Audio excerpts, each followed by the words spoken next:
Appris ce matin, la Chine annonce ouvrir une enquête visant l'Union européenne à propos de subventions versées par Bruxelles à plusieurs secteurs stratégiques, notamment l'énergie solaire. Margot Faudéré, c'est un nouveau cap de franchi dans la guerre commerciale qui se met en place entre ces deux partenaires. Oui, les relations entre la Chine et l'Union européenne se tendent depuis plusieurs semaines maintenant.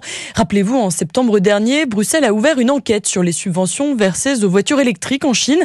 Les résultats de cette enquête ont poussé Bruxelles à augmenter, il y a quelques jours seulement, les droits de douane sur ces importations. Pékin a déjà réagi en indiquant enquêter sur le cognac. Et ce matin, l'Empire fait monter la pression, explique Philippe Lecor, professeur à l'ESSEC. Les représailles, oui, la Chine pratique constamment ce sport, si j'ose dire, et effectivement essaye de trouver des secteurs dans lesquels l'Europe a besoin du marché chinois. En représailles des nouveaux tarifs mis en place par Bruxelles, la Chine pourrait s'attaquer aux eaux de vie européennes, dont le cognac.